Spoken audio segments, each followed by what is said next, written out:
nitrógeno es un elemento químico en condiciones normales, es un gas incoloro, inodoro e inerte. Todas las formas de vida dependen del nitrógeno, ya que este se encuentra presente en proteínas y ADN.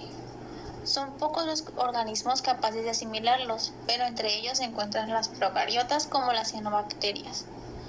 Este es un nutriente limitante común en la naturaleza y la agricultura. Un reactivo limitante está disponible en cantidades mínimas y por lo tanto limita el crecimiento. Cuando los fertilizantes que contienen nitrógeno y fósforo llegan a los ríos y lagos, pueden provocar florecimiento de algas. Esto es conocido como eutrofización. Elemento versátil que existe en forma orgánica e inorgánica y a la vez en diferentes estados de oxidación. Esta tabla nos muestra el compuesto y su número de oxidación. Los distintos reservorios de nitrógeno son atmósfera, rocas sedimentarias y océanos. En la naturaleza, la mayor parte del nitrógeno disponible se encuentra en forma inorgánica, como amoníaco, nitratos o dinitrógeno, a pesar de que este último es el más abundante en la atmósfera, componiendo un 78%, son muy pocos los organismos capaces de usarlo como fuente de nitrógeno. En las rocas sedimentarias se encuentra en forma de nitrógeno fijado, no intercambiable, por lo que este está directamente disponible. La meteorización y la degradación biológica liberan amoníaco de estas rocas. Y los iones amonio, nitrato y nitrito se encuentran como sales muy solubles en agua. Se encuentran ampliamente distribuidas en la biosfera como soluciones acuosas diluidas. El ciclo del nitrógeno es el proceso por el cual el nitrógeno circula y recircula a través del mundo. Esto se refiere a un conjunto de procesos químicos y biológicos que permiten suministrar nitrógeno a los seres vivos para su desarrollo. El nitrógeno ingresa al mundo de lo vivo por medio de las bacterias y otros procariontes unicelulares. Dada la estabilidad del nitrógeno, es muy difícil que reaccione con otros elementos y por lo tanto se tiene un bajo aprovechamiento. A pesar de lo anterior, gracias al proceso biológico de algunas bacterias y cianobacterias, puede ser asimilable. Al romper la unión de sus enlaces por medios enzimáticos y así poder producir compuestos nitrogenados que puedan ser aprovechados por la mayoría de los seres vivos, en especial las plantas que forman relación simbiótica con este tipo de bacterias. El nitrógeno fijado se transforma en aminoácidos y proteínas vegetales que son aprovechadas a su vez por los herbívoros, quienes los van almacenando para pasarlos al último eslabón de la cadena alimenticia. Las diazotróficas son bacterias fijadoras de nitrógeno, capaces de usar el nitrógeno gaseoso como fuente para su crecimiento. Estas contribuyen a un 60% de nitrógeno fijado sobre la Tierra. El otro 25% es por procesos industriales, principalmente el Haber-Bosch, que es una reacción de nitrógeno e hidrógeno gaseosos para producir amoníaco. Y por último, la acción de rayos y radiación ultravioleta contribuyen el 15%.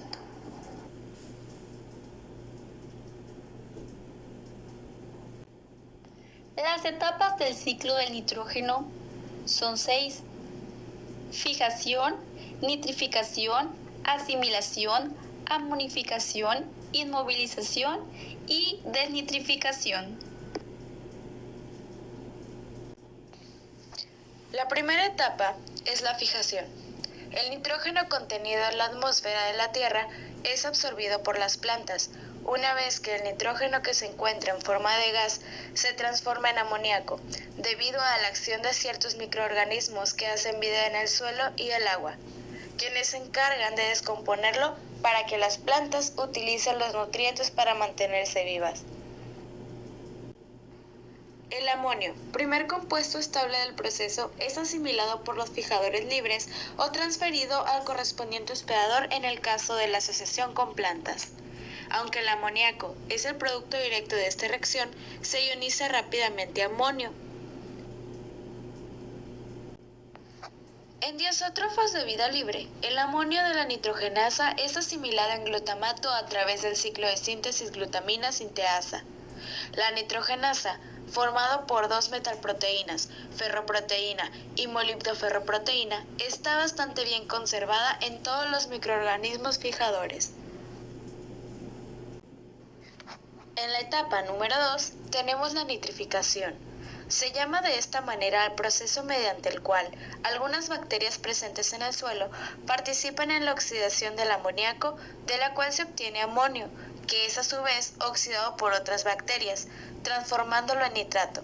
Para que tenga éxito esta fase, existen factores externos, como la composición de los suelos, la temperatura, la humedad, el pH, los nutrientes y la cantidad de oxígeno.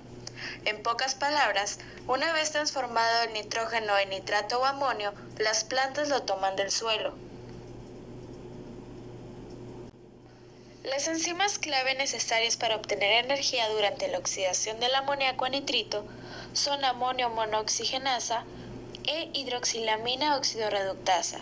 En primer lugar, es una proteína transmembrana de cobre la que cataliza la oxidación del amoníaco a hidroxilamina tomando 2 electrones directamente del grupo de quinasas. Esta reacción requiere oxígeno. En la segunda etapa, un multihemotimérico HAO convierte la hidroxilamina en nitrito en el periplasma con la producción de 4 electrones.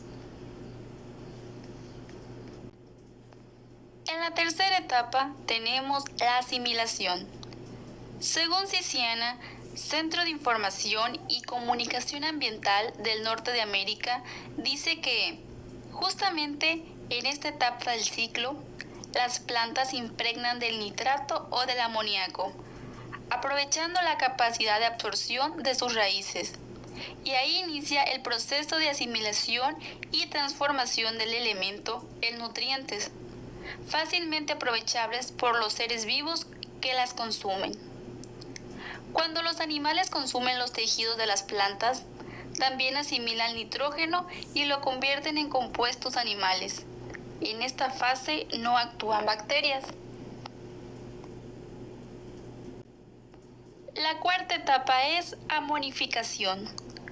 Los compuestos proteicos y otros similares, que son los constitutivos en mayor medida de la materia nitrogenada aportada al suelo, son de poco valor para las plantas cuando se añaden de manera directa.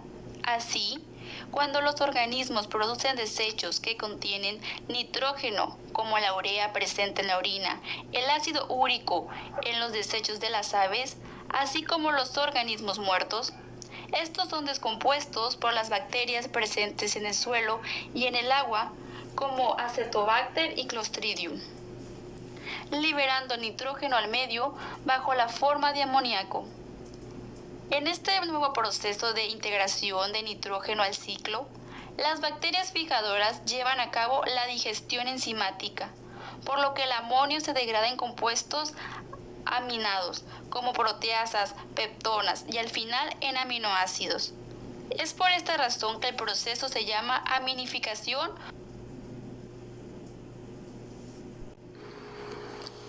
A continuación, proseguimos con la etapa de la inmovilización del nitrógeno. Esta etapa del ciclo del nitrógeno se define como la transformación de los compuestos inorgánicos de nitrógeno, tales como el amonio, amoníaco y nitrato, al estado orgánico.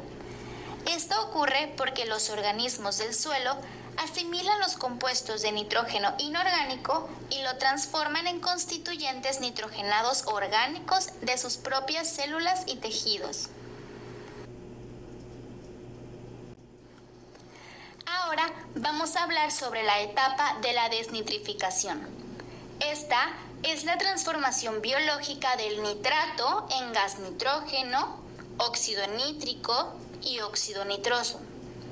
Estos son compuestos gaseosos y no son fácilmente accesibles para el crecimiento microbiano. Por ello, se liberan normalmente en la atmósfera.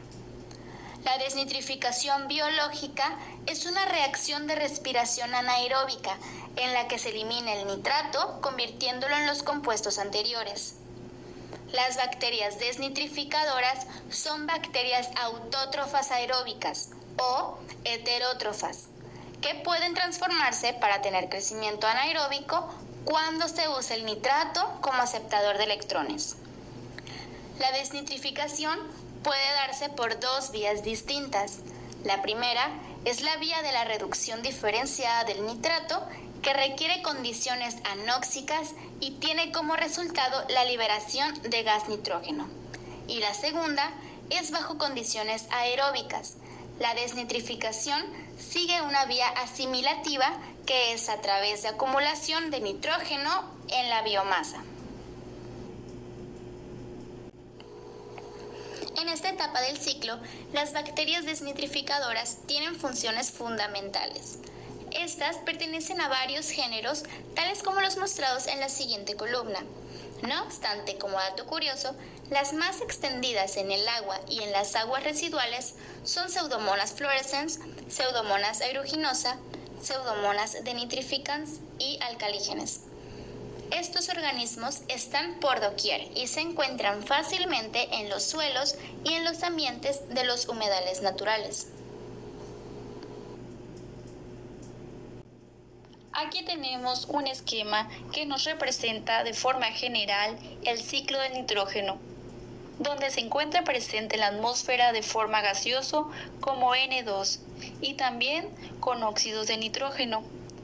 El nitrógeno puro se fija mediante bacterias en forma de amonio, que se puede transmitir a plantas y animales directamente o se nitrifica para obtener nitratos del suelo, para ser también asimilables por las plantas. Estos nitratos se pueden desnitrificar para llegar de nuevo a la atmósfera. Los desechos y restos de materia que se encuentran en el suelo pueden ser descompuestos y llevados de nuevo al amonio. En las actividades humanas y el ciclo de nitrógeno, ciertas acciones por parte de los humanos están generando cambios en el ciclo de nitrógeno. En general, la actividad humana libera nitrógeno al ambiente por dos medios principales. El primero es la quema de combustibles y el segundo es el fertilizante nitrogenado. La quema de combustibles fósiles como el carbón y aceites liberan hacia la atmósfera nitrógeno que estuvo almacenado durante muchos años. Esto es liberado en forma de gases traza como el óxido nitroso. Las combustiones que se dan a altas temperaturas también fijan directamente pequeñas cantidades de nitrógeno. Este es considerado nitrógeno nuevo entrante al ciclo, pues ha estado atrapado durante millones de años y de no ser liberado por actividades humanas permanecería atrapado indefinidamente. A principios del siglo XX, un científico alemán descubrió cómo acortar el ciclo de nitrógeno fijando químicamente el nitrógeno a altas temperaturas y presiones, creando así fertilizantes que podían ser añadidos directamente al suelo. Esta tecnología se extendió rápidamente durante el último siglo. Junto a nuevas variedades de cultivo, el uso de fertilizantes de nitrógeno sintético ha traído un enorme crecimiento en la productividad agrícola. Esta productividad agrícola nos ha ayudado a alimentar una población mundial en rápido crecimiento, pero el aumento de la fijación de nitrógeno también ha traído algunas consecuencias negativas. La alteración que se produce es por el exceso de nitrógeno en los fertilizantes agrícolas, en donde las plantas ya no pueden recolectar más nitrógeno. Este excedente se va al medio ambiente y posteriormente se forman los óxidos de nitrógeno, los cuales destruyen el ozono estratosférico y producen las lluvias ácidas, alterando los ecosistemas naturales. Como ya se ha mencionado, el aumento de la contaminación por nitrógeno provoca una pérdida sistemática de biodiversidad, así como la disrupción de una gran cantidad de interacciones ecológicas que aseguran un buen funcionamiento en los ecosistemas, tanto terrestres como acuáticos. Esta pérdida de biodiversidad afecta a todos los niveles tróficos y grupos biológicos, lo que a su vez puede afectar la funcionalidad de ecosistemas y su capacidad para mantener el suministro de servicios clave de los que nuestras sociedades dependen. Actualmente hay muchas investigaciones dedicadas a entender los efectos de enriquecimiento del nitrógeno en el aire, en el agua del subsuelo y en el agua de la superficie.